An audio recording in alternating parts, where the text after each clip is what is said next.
bringing you another episode of the Melanated Convo podcast. I am so happy to be back in the building. Let me make some adjustments real quickly here. I'm so happy to be back in the building. It's been a long time coming, you know what I mean? I had to take a few weeks off. I had a couple people asking me where have I been?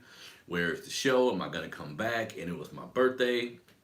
As you can see, I upgraded my equipment here. Let's see here. I upgraded my equipment here. Got to put a studio in my home so I can have a nicer backdrop, so I can be more professional, bring everything to a higher level for the family. You know what I mean? So I just been chilling for the past 3 weeks. And you know what it is too? Like a lot of what I do now with Melanated Fathers of America and this show, I've been grinding with my head down for like the past 4 years, just trying to figure out a way to make the content better and just an everyday grind, you know what I mean? So it was really important for me to take a few weeks just to step back and kind of reassess how I'm doing everything. Have you all ever had a feeling like that where you were doing something, you finally found something you were passionate about, but you have your head down to the point where you're not sure if you're crossing all your I's and dotting all your T's. You're not making sure that you're going about things the right way to a degree. So it was my birthday. I decided to relax for a minute, enjoy my birthday, and I was like, you know what? Let me upgrade the studio. Let me look at my content. Let me make sure I'm approaching everything from a clearer perspective. You know what I mean? But your boy is back. We're ready to get this thing going. This is the Melanated Convo podcast. If you're not available, what I do here, if you're not aware, of what I do here on the show, we do a few things. We talk about the latest news going on in Black society. I pick stories that I like. I don't typically go to things that are salacious or things that are kind of involving gossip and things like that. I like to go more towards things that have been done to us as far as injustices, interesting stories that kind of gives us a purview of what's going on in our society and shit we should care about. You feel me? Also, what we do on the show, a really important part of the show, is the Black Business Spotlight, right? Where we talk about different Black businesses. We give them a shout out. As we all know, if you are in tune with everything going on in the Black society, I'm sure you know that the Black businesses are a part of the health of our community. So whether you have businesses in your community, whether you support businesses online, whatever the case may be, we all are aware that we need to support Black businesses more, right? So I do a shout out of different Black businesses that I find. Typically, there are Black businesses that you can find anywhere in the country, right? But at times I will talk about local Black businesses. I'm here in the Sacramento area, so sometimes I will talk about businesses that are stationed right here where I'm at. And like I always tell people, I've had a couple people hit me up like, man, I want to shop there or I want to be involved with this company, but it's not in my area or whatever. Sometimes this can be used as motivation too. So if you don't have a business like this in your area, this could be motivation to start one. This could be an idea you can conjure up with some friends of yours or something y'all need to start. It could be just the energy that we put out there that maybe something like this can be taken advantage of in your area. Something like this you can actually start in your area as well, right? So let's get everything going, man. The first thing we like to do here is talk about the Black businesses. If you're listening to the show on one of the digital platforms, the downloads on the digital platforms have been going up, so I definitely appreciate that. If you're listening to it on one of the digital platforms, which is Apple Podcasts, Google Podcasts, Overcast, Spotify, all these different places, you'll be able to find the show at all these different places. So please go and leave a review. If you're listening to this on one of the digital platforms, I repeat, please leave a review. When you leave a review, it affects the algorithms in a positive manner, so you'll be able to, so it'll raise the podcast up in the rankings, so more people will become available, or more people will become aware of what we actually doing here on the goddamn show. You know what I mean? So let's get everything popping, man. Please like the video, share the video. If you're watching this on YouTube, please like the video, share the video, like the video, share the video with everybody you rock with. You feel me? If you're watching it on Facebook, please do the same thing, right? So let's go. The first Black business. This is a brother who reached out to me who has a Black-owned cable TV network, right? So he runs a small streaming business. This is called Diamond TV. The name of the streaming business is called Diamond TV, right? Diamond TV. He runs a small streaming business called Diamond TV. What's wrong with the lighting? Here, let me adjust something real quick, family. All right, so we'll just leave it like that. Damn it.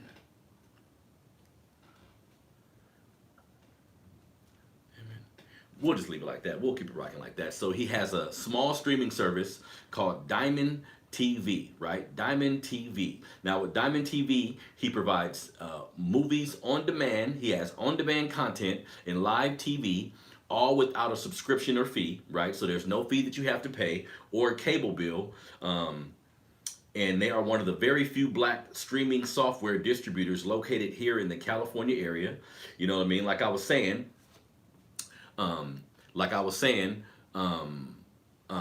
some of the business that I talk about may not be available in your area, right? So if you are in Seattle, if you are in Atlanta, if you're in Indianapolis, if you're in any other cities where I have followers, you can start a business like this yourself. If you don't have something like this in your local area, think outside of the box. This may be something that you want to offer as well, because, you know what I mean? Keeping in mind that a lot of us are getting tired of cable TV. Like a lot of us don't watch cable TV at this point, right?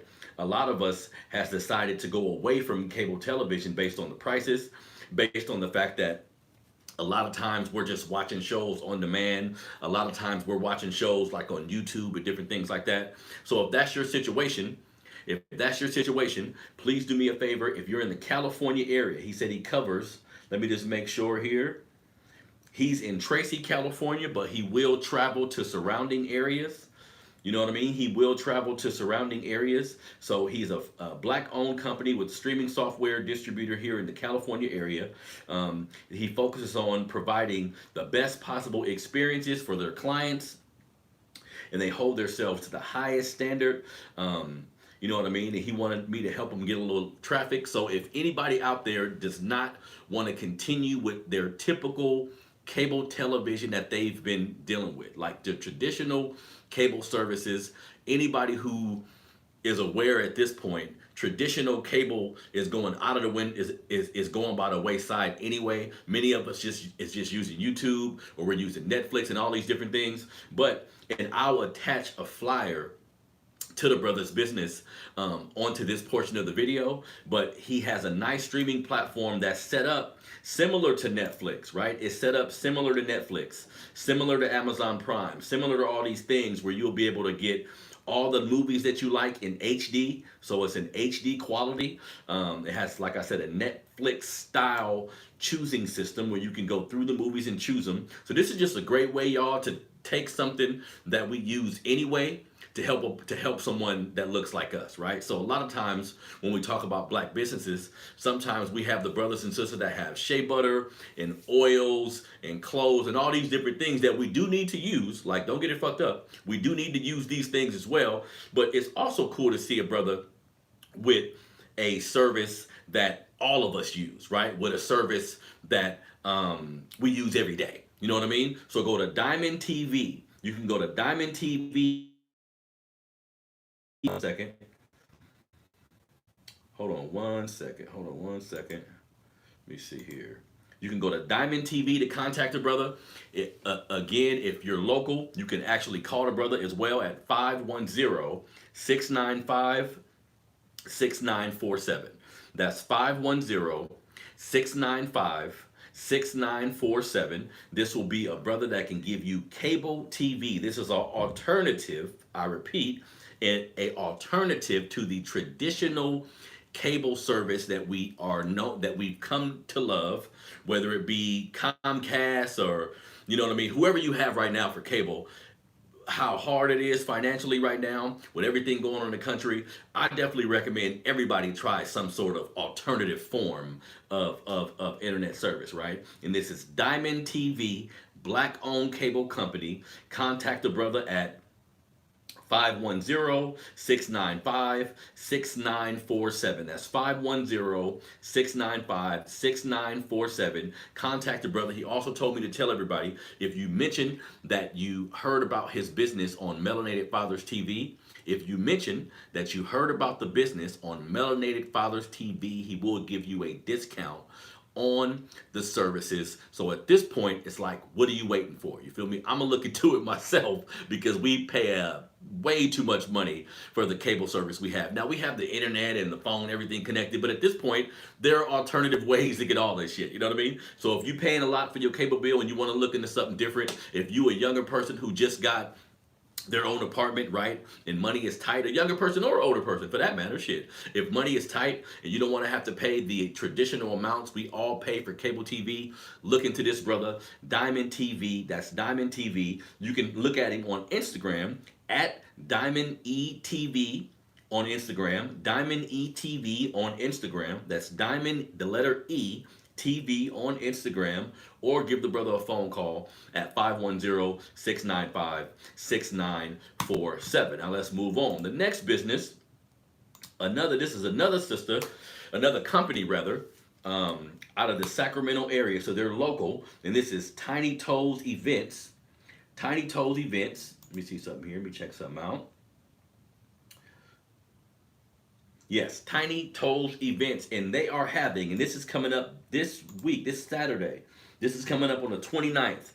On the 29th, they are having a sip and paint picnic. A sip and paint picnic from 2 p.m. to 6 p.m. When you do this sip and paint picnic, hold on one second, because the sister sent me some information. Hold on one second here.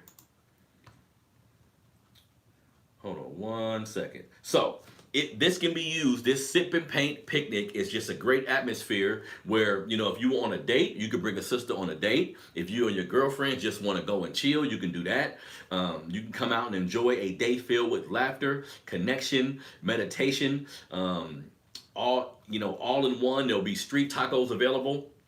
So if you want to buy something a little outside of the box, there'll be street tacos available. There'll be blended alcohol drinks available, right? You must bring your ID, of course, if you're going to drink. And this is an annual sip and paint picnic. You'll get what's included if you buy a ticket to the sip and paint picnic. What'll be included is a wine and charcuterie board. You'll get wine and a charcuterie board. Just on a side note, I had to Google what a charcuterie board is because I never heard of it before. You know what I mean? So I had to look it up and see. It's basically like a platter of meat, right? A platter of different meats, which sounds hella good to be honest. So wine and charcuterie board, 2 complimentary mimosas, pre-drawn canvas, and the paint supply. All of that will come with your ticket. If you're interested, you can go to eventbrite.com/brunch-darling. If you're interested, you can go to eventbrite.com/brunch-darling. So you can go out and enjoy a fun-filled day of laughter, connection, meditation, like I said, all at the same time. This is from 2 to 6 p.m. It's going to be a picnic style, so it's going to be in a shaded picnic area. And I've heard about a couple of these throughout my city over the past couple months. And for me, I would think at first when I seen it, I was thinking like this is a female-oriented function, right? Like something only chicks can do. But when I seen the flyer, I'm like, wait a minute. If you want to be fly with your chick and bring her on a date, I'm telling you, this is like some shit. This is something that women would actually love to be a part of. You know what I mean? So if you're a brother out there that want to take your chick on a date this weekend, this sip and paint picnic seems like something that'll be, you know what I mean? Something that'll definitely hit the spot. It's 2 to 6 p.m. on the 29th, so I think that's Saturday. Yeah, I think that's Saturday. That's the 29th. Street tacos will be available if you want to buy that, but it'll come with 2 complimentary mimosas. You'll get the charcuterie board, which has a lot of different meats on it. I just found out what that is. You'll get wine as well. It's going to be in a shaded area, so it seems like a really relaxing event. You know what I mean? Excuse me. A lot of times when we go on dates, we like to bring our chick to the movies. We like to go out to eat. We like to go to different places like this. Excuse me. But this is actually an alternative. Excuse me, y'all. This is actually an alternative to the type of things that we typically do when we go on dates. So either you can bring your chick on a date, If it's just your females, if it's just the girls' night out or the girls' day out, you can go here and paint and sip a little bit while you chill out, you know what I mean? So this is actually a really good idea. When I looked at the flyer and looked at what the sister was doing, this is actually a really great idea. So everybody do me a favor and go to eventbrite.com/darling brunch darling. Brunch darling. You can get your tickets there. It doesn't say how much the tickets are, but it doesn't seem like it will be too much for something like this. And it's just a great event, a great activity, and on top of all of that, you supporting the black business, right? On top of all of that, you supporting the black business. So support a black business today. Enjoy yourself this weekend. Sip and Paint Picnic. Sip and Paint Picnic. The 29th, so it's on the 29th of this week. I think that's Friday or Saturday. I think that's Saturday. Street tacos will be available. 2 complimentary mimosas, pre-drawn canvas, and you'll get the supplies. So you can pretty much paint whatever you want to, you know what I mean? And this is there will be drinks available. So if you want to drink, you must bring your ID. Again, go to eventbrite.com/brunch-darling. Brunch-darling if you're interested in the Sip and Paint Picnic. It is the 29th, coming up in a few days. Like I said with the last business, I will attach the flyer. You feel me? I will attach the flyer to this portion of the video so you can have a visual of what I'm talking about. You know what I mean? So let's get everything going, man.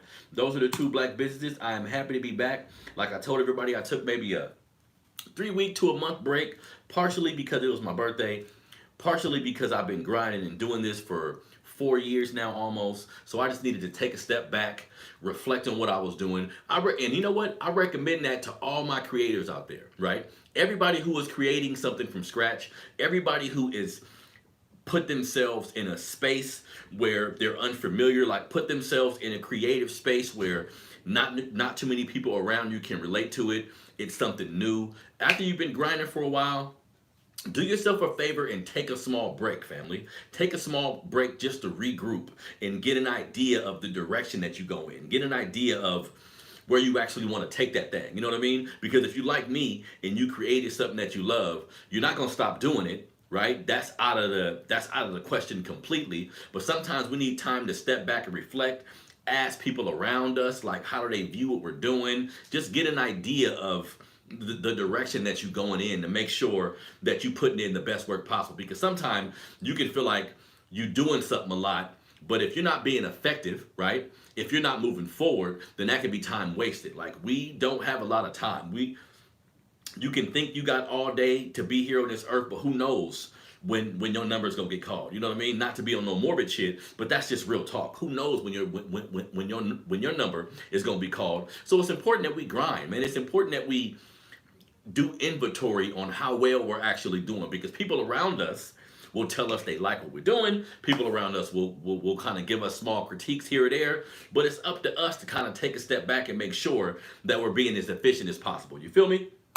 So those are the 2 black businesses for the day. Also, the topic, I forgot to mention this at the top of the show. The topic for the day, which I'm going to get to after we touch on a couple of these news stories. The topic of the day is, should we still be whooping our kids' ass, right? It's 2021. Most of us, when we talk about spanking, whoopings, whatever you want to call it shit, most of us look back on our childhood and see that we got our ass whooped, and we look at it and say, okay, it worked for me, right? Ain't nothing wrong with me. I'm not crazy. We should whoop our kids' ass because it worked for me. But we need to look at the degrees of actually whooping your kids' ass. Because when we see today, not only will CPS get in your ass, but what we see today with the advent of social media and all these different influences in our kids' life, all these different things going on, all these different forms of technology that our kids have, are there other ways to effectively discipline your kid without actually putting your hands on them? Now, I do believe in whooping to a degree, so I'm going to get into my perspective on how we should actually be doing this shit. But in 2021, and when I say, I don't mean like a small spanking. Like your son or daughter, small kid, they got their pants on and you put your hand to their pants and hit them a couple times. That shit don't really mean much. But in the black community, we need to be real. Most of us have gotten our ass beat. I'm talking pants down, stenching cord, fresh out the damn bathtub. That's what I had to experience, you know what I mean? So we need to take a look at, like everything else that's traditional in our community, we need to take a look at how effective was this shit. Like, were there other methods that could have been taken that would have been just as effective, right? So we're going to get into that in a minute, but let's get into, let me see something here, family. Hold on, let me put what's going on social media. Give me 1 second. Let me put some stuff. 1 second. My show right now. Family, I'm happy to be back, man. You know what I mean?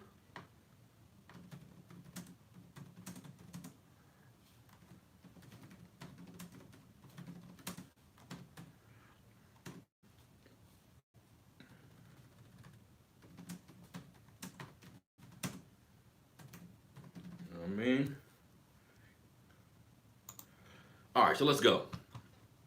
News stories, right?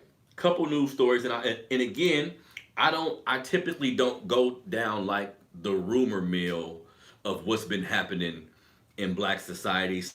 Some of that shit I'm like, it don't really make sense to me to talk about it, you know what I mean? But other things, I use news stories as a catalyst sometimes to piss off black people because in my opinion, there's 40 something odd million of us here in this country. In my opinion, all of us need to be upset about injustice. All of us need to be upset about the specific ways that systematic racism affects us. All of us need to be concerned about just loving one another. You know what I mean? So a lot of my news stories are centered around small issues, things that could be small, but in the bigger, grander scheme or the bigger scheme of things is affecting all of us, right? So let's get into it. The first thing I want to talk about, where is that? Oh, sometimes people tell me, because I have not arguments, but I have debates with black people about racism, right? About how we're being affected by this system, right? They'll tell me there's no laws on the books right now that's depriving black people. Like I can't point to any type of legislation that says black people can't have this, black people can't have that, right? To a degree that's true, but we need to be aware of the covert bouts of racism that all of us have to face on a day-to-day basis. Whether you want to agree with the shit or not, whether you want to look at it and say it's actually happened, the shit's actually happening, right? So this is a story about a lady named Carletta Duffy. Now, Carletta Duffy is in Indianapolis, and she had her home appraised. This is going to talk about racism in the real estate game, you know what I mean? She had her home appraised as a part of a refinance application last year, and it kept getting valued much lower than she expected. Right now, she was suspicious that her race may have played a role, and she ordered another appraisal, right? But this time, she concealed that she was a black woman by removing family photos and other items indicating her race from her home, and she asked her white friend to pose as her brother when meeting with the appraiser. Now, the appraised value more than doubled during the third appraisal, leading Duffy to file a fair housing complaint against the lenders and appraisers as she worked with a race where she alleged this was racial discrimination. Now, another thing, family, when we find ourselves in situations where we've been mistreated by this system, it's so goddamn important that we say something. It's so goddamn important that we reach out to any organization that can help us, or we reach out to anybody around us we know that can make this type of thing public. So often we go through things like this as black folks, as melanated people, and we don't say nothing, right? We're embarrassed or we keep it quiet. Family, speaking out not only affects your situation, but it can help somebody else. It can shed light on what's going on in somebody else's situation, and that can put them in a position where they feel confident enough to step up as well, right? So let's talk about it. Duffy purchased her home for about $100,000 3 years ago, and given home price appreciation in her area, she expected her home's value to be about $185,000, right? When she applied to refinance her home in March of last year, according to the Fair Housing Center in Central Indiana, a housing nonprofit that investigated her case and filed the complaint on her behalf. But her appraisal came back at $125,000. So she bought it 3 years ago. When she bought it was $100,000. She got it appraised knowing that the home values in her area were raising, or going up rather. Her appraisal came back for only $125,000. So anybody in their right mind would say, wait a minute, because you can go to Zillow, you can look at the homes around you to see what they're going for. So she probably knew this was some bullshit. Now, a second appraisal from a different company was even lower, right? lower at $110,000. So they was trying to tell her her house only raised $10,000 in 3 years. Again, when you can go to Zillow, you can talk to the homeowners around you. There are ways to find out what everybody's house is worth in your area, right? So let's keep it moving. She paid for a separate market analysis for her home, which concluded a possible list price of $187,000, right? Now, which challenged both appraisals that she previously got. But she was told the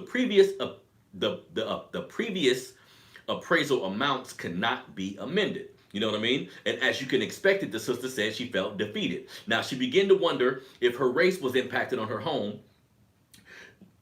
or her home value and comparable properties that were being used in the area. She was upset.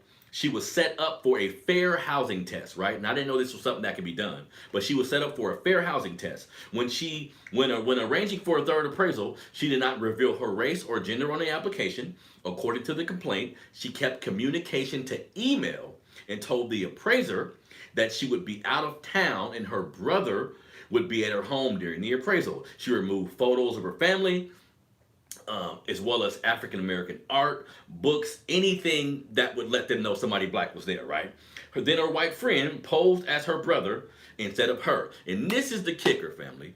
This is why I wanted to talk about this family. This is why I want to talk about this shit. Because when we talk about generational wealth, when we talk about the wealth gap in America, which we know the average white family is worth way more than black families. And I know as a people, all of us have to do a better job of managing our finances. We have to do a better job of thinking long term about the shit that we want to do with our lives, right? This is something we can take accountability for. But we need to be aware that in this system actually sets us up to be behind the white race primarily. You know what I mean? So the home, when she had this fair market this fair market value thing that she took place, the fair market housing test, her home was priced at $259,000. So look at the change, family. She bought it for $100,000. Her appraisal came back at 125, right? 125. So let's say she would have accepted the 125. Let's say she would have accepted the 110, which was the second appraisal that she got. You know what I mean? Because when we talk about generational wealth, when we talk about the wealth gap in America, the house almost doubled, nearly $150,000 more. Think about what you can do with $150,000. This is an actual crime, family. This is systematic racism in play. You feel me? And this is a story I found a couple days ago, but I've seen other stories about black families experiencing the same shit, where you get your home appraised, they come in your house, they look at your black art, they look at your black ass, they look at your black pictures, and put the fair market value amount of your home way lower than it actually should be. So this is racism at its finest. And again, we want to talk about all things going on in black society now. That's something else I'm gonna do on the show. I'll be on my racism shit a lot, which we should be, because it enrages me. We'll talk about things and be a little more inclusive, but at the end of the day, this is wrong, family. This is wrong, family.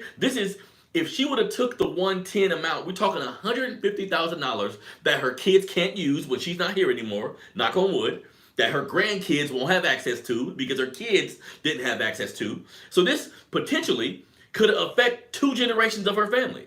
You know what I mean? Let me see here. Something else I want to read.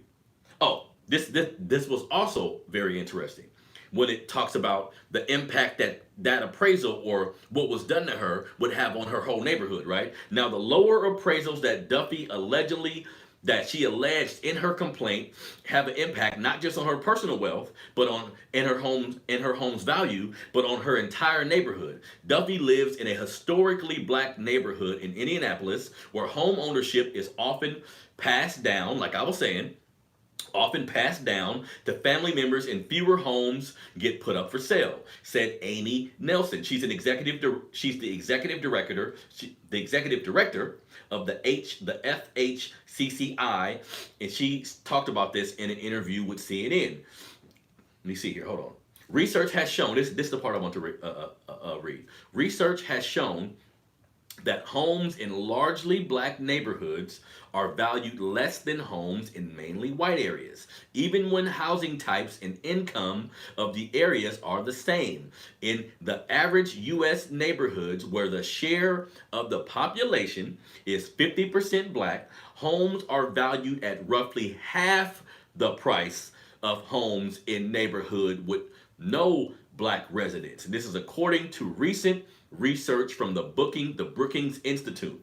Homes in majority black neighborhoods in the United States have been undervalued by an average of $46,000 over nearly a decade. This is according to a recent analysis by Redfin. The firm looked at more than 73 million single family homes listed and sold between January 2013 and February 2021 and found a major gap between houses sold in black and white neighborhoods. So, look, family, this is an extremely important situation that all of us need to be aware of, especially if you black and you about to sell your house or you about to get an appraisal for your house. I'm not even mad at if you get a white friend or something to come in just to check this shit out. Because as we can see, and again, this isn't the kind of racism at times that you can find statistics for or that you can pinpoint. But this is the reality of the country that we live in. So again, when we look at the wealth gap in America, wealth in America is quickly accumulated by real estate. That's one of the biggest indicators of the wealthy and the unwealthy, right? But if black folks have to deal with shit like this, how are we supposed to get ahead, right? I always talk about a book that I've read called The Sundown Towns by James Loewen. Sundown Towns by James Loewen. That's relative to me because in this book, it talks about all white enclaves in America, all white neighborhoods, and the methods that they went through to keep these towns all white. Right? The methods that they went through to keep these towns all white. Some of it was making sure black people can't get in through real estate. Some of it was scaring your ass and making sure you want to leave. Some of it was intimidating your children. All these different things, right? That is a form of systematic racism where you keep people out by certain measures, right? This is the same thing, family. This is the same thing. So if you a brother or a sister who are about to sell your house and you do a appraisal and it don't feel right, or you do an appraisal and it comes much lower than you thought it should be, family, get you a goddamn white boy. Find somebody white at your job, take all them goddamn pictures down and do what you gotta do. Now, it's sad that we even have to go through those measures, but what are we supposed to do in this country? You see what I'm saying? All of us who are thriving to be better, all of us who are thriving to make a positive impact on our family and our community, this type of shit can be deflating. So look, family, be aware. If you about to sell your house, you about to get an appraisal on your house, if that fucking appraisal come back and it don't feel right, do whatever you got to do. You feel me? Like this sister did and brought attention to things that we all need to be aware of. You feel me? Excuse me. And it goes on to talk about different areas and how, let me see here. Yeah, it goes on to talk about the gap in appraisals and different things of that nature. But this is something as black folks we need to be aware of. You feel me? So let's get everything going. Next news story. Oh, when we talk about policing, right? That's always been a topic of discussion from us, just as far as how we're treated by police, how we're treated by this system, right?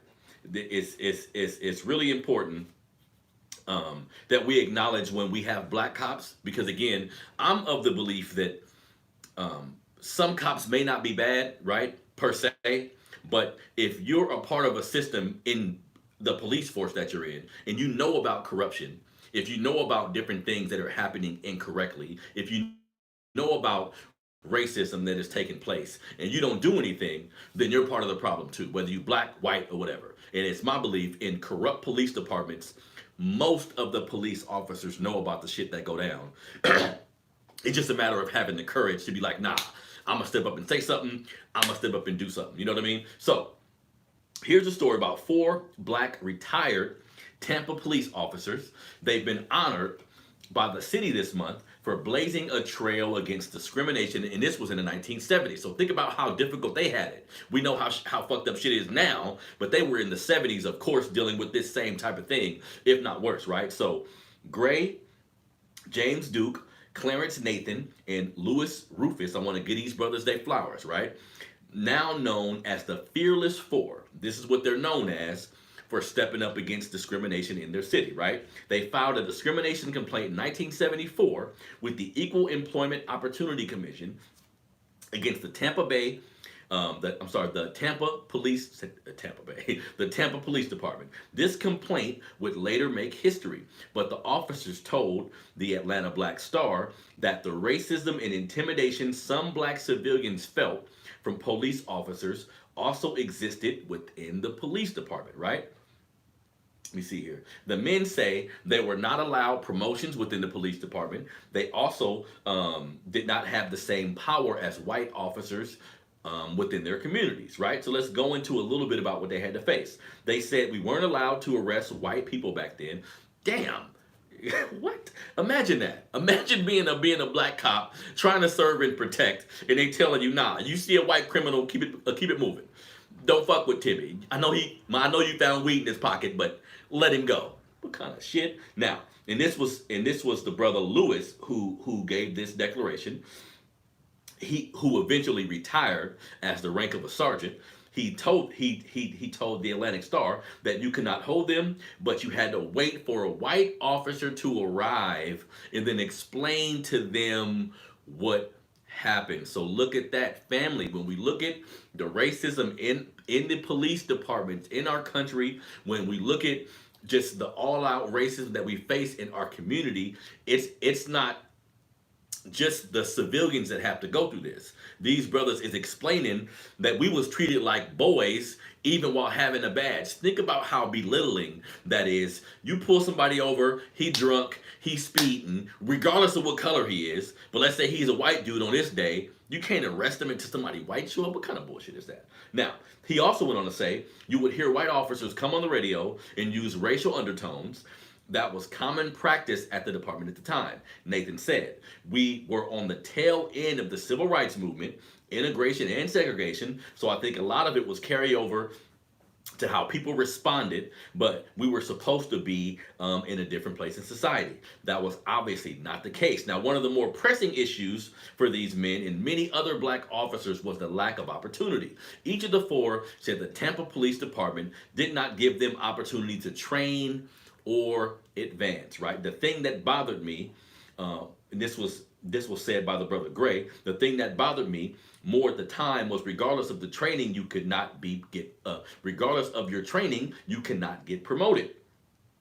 There was one black officer that had more training hours than anyone in the police department that he paid for himself, and he could not get promoted. Now, new requirements eventually made it much harder for African Americans to get into the police department, right? Let me see here. The men's federal complaint led to a 2-year investigation before it was resolved in 1976. The city of Tampa and the police department, to avoid going to court, they reached a consolidation agreement with the Department of Equal Opportunity. And by that, it opened the doors for other minorities and those who came behind us, explained Gray. One by one, black officers started seeing a change within their department's rules. A change in their department. Rules went into place to protect minorities and make sure they had a chance to move up the ladder, right? So this is important, family. I wanted to read this to everybody to make sure we were aware. Again, if these brothers didn't step up, even in again the 70s, it's difficult now. How they experienced racism and what they had to go through. I'm not gonna say it was worse then because we still going through the same shit now, but it was hard on them, right? If these brothers didn't step up and say, "Look, this is what we experienced, and this is how it's playing out," then not only would their police department probably still be like that, but things like this, just like the last story I read, this sets a precedence around the country, family. The theme of these news stories today is we have to say something.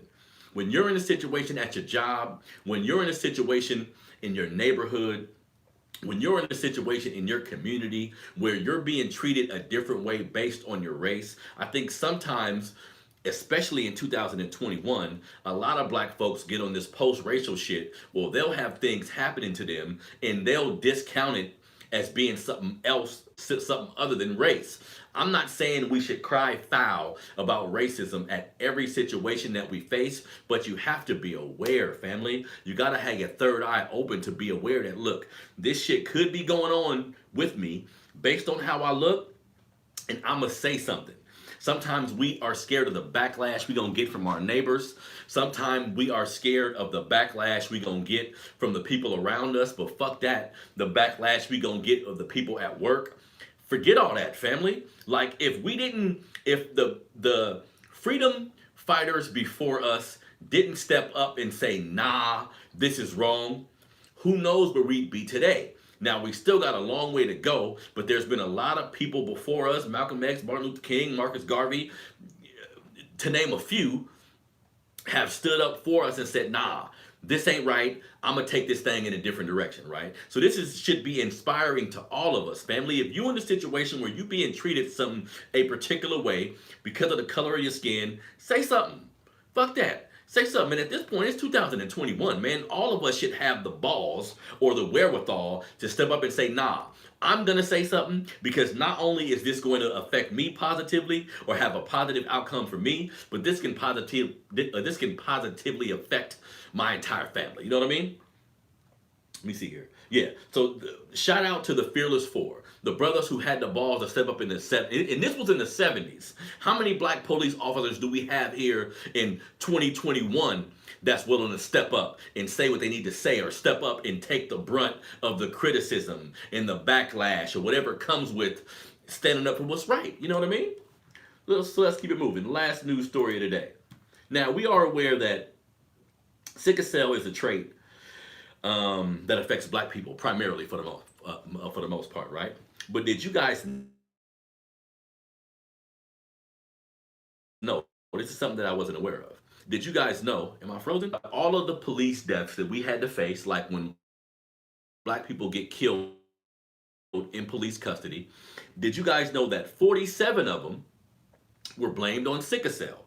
Meaning they have the guy in custody, he ended up dying for whatever reason, and the police have said sickle cell is the cause for this death, right? And this was something interesting to me, because I'm aware that a lot of us, that's a trait that is subject to be in the body of someone black or melanated more so than anybody else. But to say that sickle cell is the reason that they're dying in custody sounds like a lot of bullshit to me, right? So let me talk a little bit about this news story. I didn't have a lot to say about it, but I just wanted us to be aware, just in case you have a family member that gets hurt in custody with a cop and they try to say he had sickle cell when he didn't even know he had it. That could be some bullshit, right? So let's talk about it. A recent investigation into the use of the sickle cell trait as a cause for death revealed that dozens of black families are still waiting for justice after their loved one died in police custody, right? The sickle cell trait was mentioned as a cause for death in the Derek Chauvin case. And I wasn't aware of this, right? As a call for death in the Derek Chauvin case, attorneys for Chauvin, the Minneapolis police officer convicted of killing George Floyd, invoked the sickle cell trait in an attempt to dismiss the case. They were unsuccessful, of course. However, the New York Times shows that at least 47 different cases over the last 20 years that were dismissed because of the trait. One of those cases were Lamont Perry, the brother named Lamont Perry, who was chased into Wadsboro, North Carolina woods by law enforcement. Reports say his body was found in those same woods with blunt force trauma to the head and fractured bones. Perry's family was not able to see his body. Oh, hold on one second, family.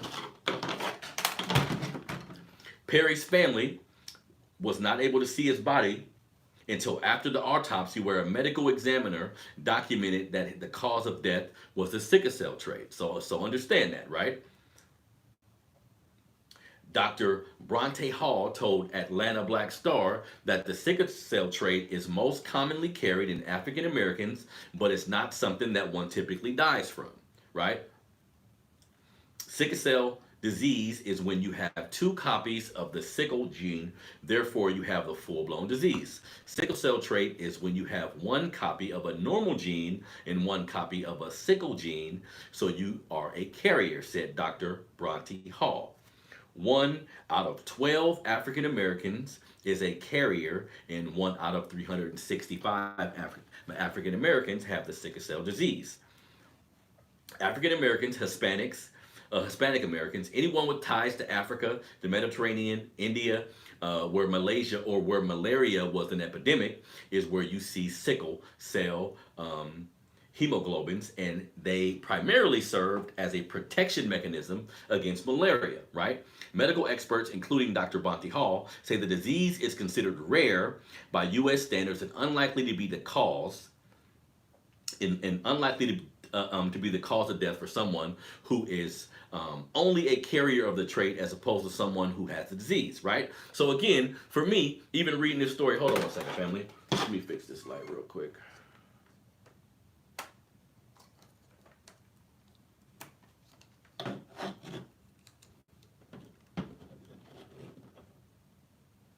Right? So we need to be aware of all the strategies that are put into place to disempower us, right? Whatever that may be. Sickle cell, he had a gun, he was resisting arrest, he was running, all this different shit. We are still battling with the injustices at the hands of police departments.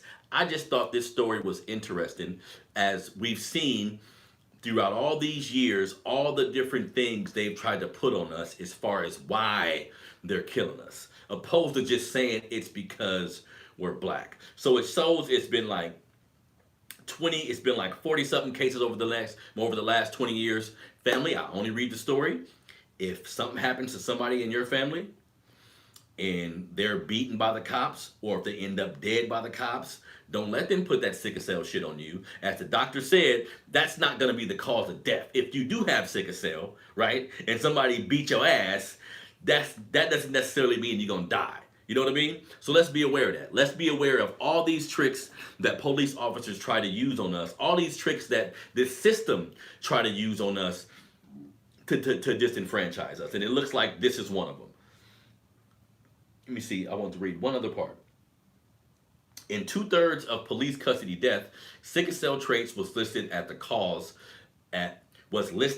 cause in each of those people had either experienced a taser gun, dog bite, or pepper spray. So it looks like they try to combine this with one of those things so it can look like it's something we actually dying for. You know what I mean? And if you look at the George Floyd case, you look at Ahmaud Arbery, you look at all these different situations where we've had negative interactions with the cops, they always try to include some bullshit on why we actually died, opposed to just saying this was a nigga that I wanted to kill. You know what I mean? So as we continue to fight police injustices, this is just light bulbs. Be aware of what they can say. Be aware of how we're treated. You know what I mean?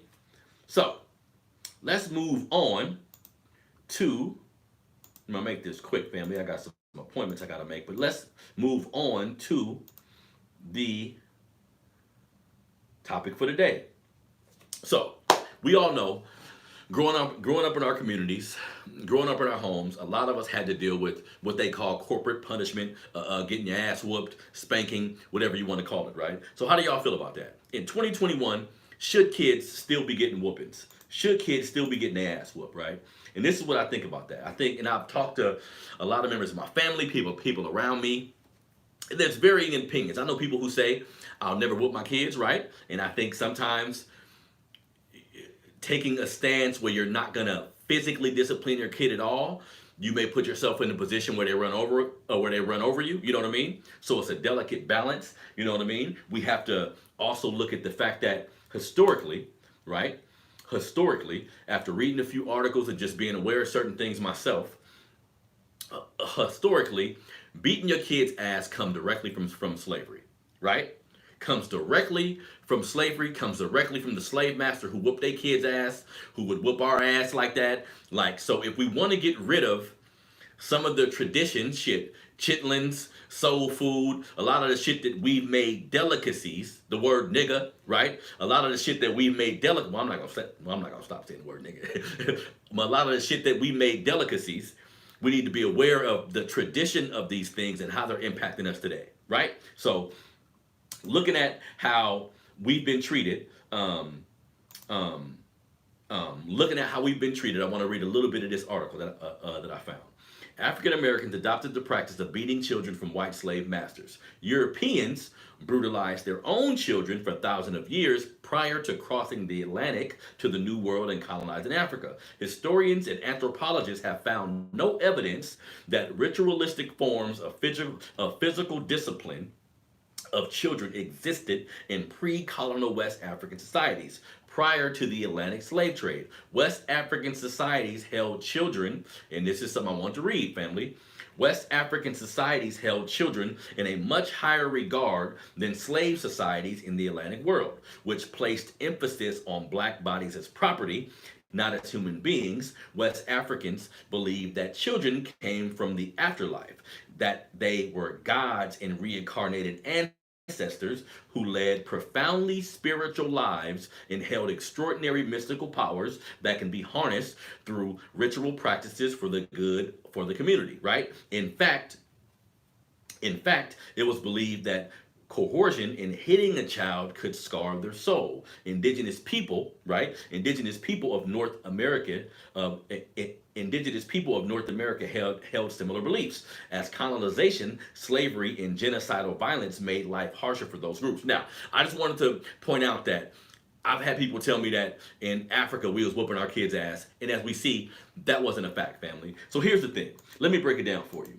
We all understand how important it is for our children to be disciplined. Like, as black people in this country, we understand that if we don't institute a certain level of discipline into our children, society would do this for us. Right? If you have a young man or a young woman who's hella disrespectful, who don't respect you, who go outside of the house and ain't respectful to nobody, ultimately they may end up getting disciplined by this system. So a part of the reason why we discipline our kids the way we do is we have a bigger enemy at play. Like white families, Hispanic families, Asian families, they don't have the same relationship with this country as we do. So as a protection mechanism, even though this is some shit we got from slavery, right? And certain levels of beating your kids should be frowned upon.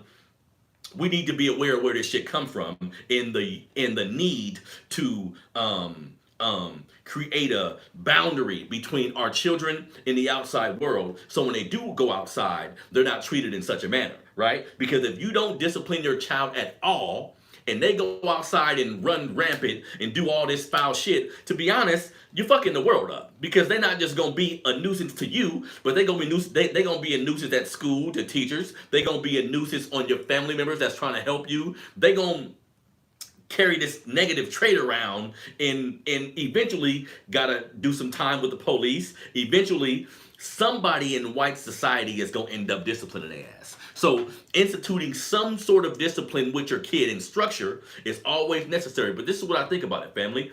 I think a kid, and I got this from my boy Corey Holcomb several years ago. Most children don't need more than 2, maybe 3 really good ass whoopings in their life. If you find yourself physically beating your kid, like pants down, belt to the ass, if you find yourself physically beating your kid all the time, I think you need to work on some other shit. I think you need to work on the structure in your home. I think you need to work on other forms of discipline that may be effective. You may need to work on your patience as a parent, right? I know black parents who turn to physical discipline because they're not patient. I know black parents who turn to physical discipline because they don't want to teach their kids shit. Now this borders on the line of abuse. Now we understand your child's discipline, you keeping a good roof over their head, they got a solid household. I say it again, they got a solid household, and sometimes they get out of line, you may have to pull them back in line. But if you find yourself always putting your hands on your child, something's going on, family. You need to find a different route, you know what I mean? In my opinion, when a kid starts walking, 2 or 3 years old, 1.5 to 3 years old, that's when you begin creating structure. That's when you begin creating small amounts of healthy fear. I like to call it healthy fear, where your kids ain't completely scared of you, but they know you'll fuck them up. You know what I mean? If your kids don't know you would do something to them, you're going to be in for it. If your kids don't know, that you willing to go there with their ass, you gonna be in for it. I know a lot of parents who got teenagers and adults who constantly disrespect them, and that's because you didn't put in the work when they was little. When they was little, running around, fucking up shit, throwing shit around, you thought that shit was cute. Let's keep it real. We know a lot of parents who think that shit is cute, and then they want to discipline them when they get too late. You know what I mean? Me having 5 boys, I have 4 kids by the age of 23 years old, all boys. So I was aware, because they were boys and they were hella rambunctious, I learned quickly that if I don't create structure, if I don't create a form of discipline, I'm not going to be able to bring these little buggers. I'm not going to be able to bring them nowhere. We ain't going to be able to go to my friend's house. We ain't going to be able to go to the store. We ain't going to be able to go nowhere if I can't figure out a way to institute some level of control. Just to keep it real. Some level of dictatorship where they know I'm not fucking around. You know what I mean? So healthy discipline is okay. It's important to understand the history of whoopings, the history of us beating our kids, just like we learn about the history of chitlins, we learn about the history of the word nigga, we learn about all these things that we've taken and kind of recontextualized to something that can be beneficial for us. It's important that we understand where this shit comes from too. You know what I mean? Because sometimes, too, it could be a communication thing. Again, if you just whooping your kid's ass because you don't want to talk to them, or because you don't want to take the time to create the necessary structure, shame on you, family. Shame on you, family, because the way you should be thinking about it, if you have a small kid in your house, and they're running around, not listening to you, think about I always tell people this, think about your house as a small country, right? You create the rules, you create the guidelines, you create the structure, you create the bylaws. All this is created by you, family. So while they're in that home, you have to create that system of discipline while they're in the home. If you don't do it in the home, don't expect them to go to your cousin's house and listen to them. Don't expect them to go to school and listen to the teacher. The shit's just not going to work. So once your child begins walking is when the disciplinary structuring begins. You don't let your child get away with shit. That's something else that parents got a problem with. Something I've had to deal with too as a parent, being a young parent. You'll be tired. They'll do some shit you don't like, but you're tired. You don't want to correct it. You've been at work all day. You don't want to deal with it. Family, parenting is a full-time job.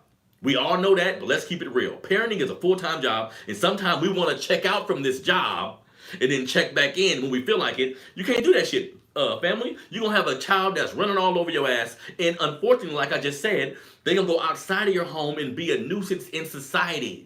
They're going to be a nuisance to the people around you. And we don't want that, family. Like, that's something we don't want to deal with at all, right? But we got to understand the need for structure in our households. And we look at a lot of these young dudes out here on the street, a lot of the shit they're doing in our communities, a lot of the disrespect that we see from these young dudes, how they treating each other.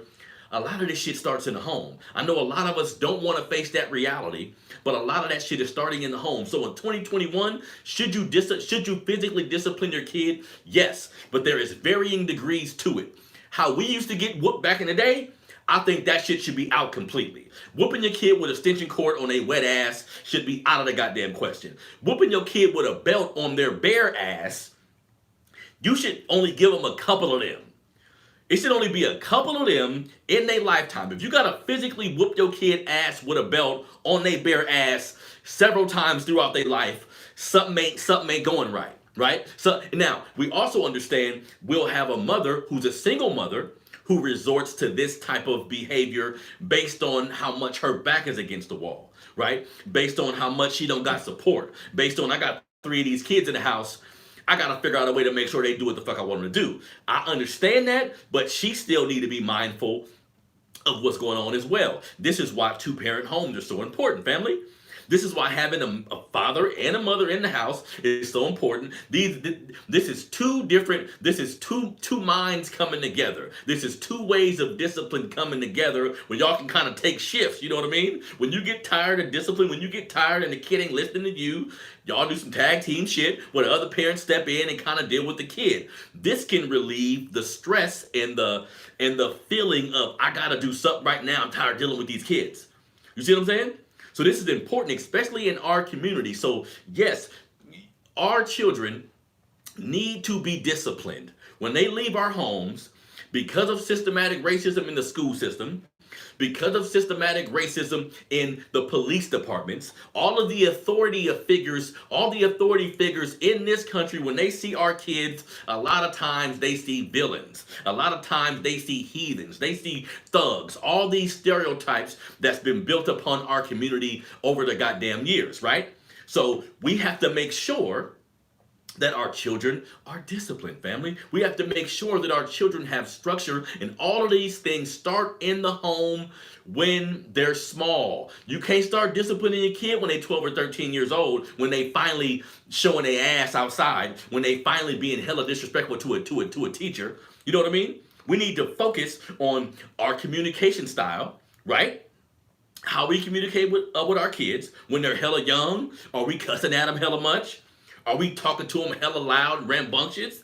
Because that's going to carry over and they're going to end up talking to other people like this as well. You know what I mean? Are we talking to them like that? Are we sitting them down and having conversations? Are we trying to do, get this, are we trying alternative forms of discipline before we just whoop their ass? You know what I mean? Because at the end of the day, we shouldn't allow our kids to disrespect us at all. And when we look outside of our community, when we look at white families, we'll see a white mom let their goddamn kid just run all the way, run around the mall. We've all seen white kids or kids outside of our community do shit, but we'll be like, damn, ain't no way my mama would have let me do that. You see what I'm saying? And that's because of the fear we have, based on all the systematic racism we've had to go through in this system. This is based on the fear that we've had, family. The fear that if I don't discipline my kid, he gonna get his ass whooped by the police, or even worse, killed by the police. He gonna do some shit in school where they put him in special ed and all this other shit. So we dealing with a different set of problems. That's why I don't really compare our shit to people outside of our community, because they don't really have to deal with some of this shit we got to deal with. But at the end of the day, we need to try to do things in the most structured way possible, in the most communicative way possible, where we're using the village like we used to do, where we're communicating, where we're speaking in the right tone. Of course, sometimes you're gonna get mad. Of course, sometimes you're gonna want to beat your kid ass. I get all that. You know what I mean? But how we go about that is important, family. Taking your son's pants down and whooping his ass with a belt several times throughout his life, I personally think that can scar a kid. Not just be whooping them a couple times, not just taking your hand to their pants and whooping them. I don't think that has an effect on a kid mentally. I've read some articles that kind of say otherwise, but shit, I don't think so. You know what I mean? But if you gotta physically discipline your kid, if you gotta take their pants down and whoop them with a belt hella times throughout their life, I personally think that can have a negative effect on them. I personally think that can put them in a mind space where they like, fuck it, this is how I'm gonna discipline people too. This is how I'm gonna react to people who don't do what I want. You know what I mean? And again, I think this is something that would have to be done over several years. You whoop them with a belt with their bare ass a couple times, they should be good.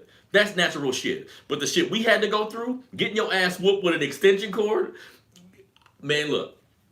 There was a time I got my ass whooped with an extension cord fresh out the bathtub. Family. And I love my mama. Rest her soul. But that's borderline abuse, family. We shouldn't be going there. You know what I mean? We shouldn't be going there. We need to calm down. Take a minute before we whoop our kids when we're angry. That's something we shouldn't do either. You know what I mean? So, excuse me, a message to all my black parents out there, man. The topic of the show today is, should we whoop our kids in 2021? And yes, we should. But how we go about doing it is the differentiator. How we go about doing it is what matters. Are you whooping them with an extension cord? Are you socking them like they're a grown man? Like, all of this shit matter. You know what I mean? Small kids should be disciplined by whooping them with just your hand to their pants when they real small, I think if you do this and don't let them get away with shit, that's another thing we have wrong as black parents sometimes. You tired, you frustrated, the daddy ain't there, the mama ain't there, whatever the situation is, you let them get away with shit. And then when you get tired, you want to step in and put the prayer down. We can't do that, family. We have to be a little more neutral and a little more, we have to think shit out a little more. And what I've learned now is you can discipline your kid without even putting your hands on them. Again, when they small, a couple times, yeah. As they get older, you should be able to take shit from them and they understand your point. You should be able to remove things from their life and they get the point, right? And again, when we talk about them talking back, when we talk about them being disrespectful, even in those instances, you should be able to grab your kid up once they get a certain age where they know you about business. You know what I mean? Now, if when they were small, you didn't do all these things, then you're going to find yourself in trouble, right? So start when they small. As soon as they start walking and touching things, begin to institute the level of discipline that you want. But beating your kid's ass is something that we shouldn't be doing in 2021. You feel me? So this has been another episode, man, of the Melanated Convo podcast. I appreciate everybody for tuning into the show, family. I'm happy to be back. You feel me? I'm happy to be back. I won't be taking no more breaks. We're going to be getting it in every week. Go to Melanated Fathers. Go to @Melanated Fathers 100 is my Instagram. @Melanated Fathers 100 is my Instagram. The Melanated Fathers website will be back up soon. Go to @Melanated Fathers 100. That is my Instagram. On Facebook, I'm at Melanated Fathers TV. On Facebook, I'm going to start hitting y'all with a lot more content pretty soon. Go to Melanated Fathers TV and subscribe to the YouTube channel. Melanated Fathers TV, subscribe to the YouTube channel where you find this show. You'll find interviews with different brothers and sisters from around the country, from entertainers to artists to authors to just great fathers, you know what I mean? I have a History Matters section that I got a lot of videos I've done that I'm about to load up here in the next few days where I discuss the people and places from our history. I love y'all, man. It's important that we continue to speak truth to power when it comes to everything that got to do with black folks, and I'm out.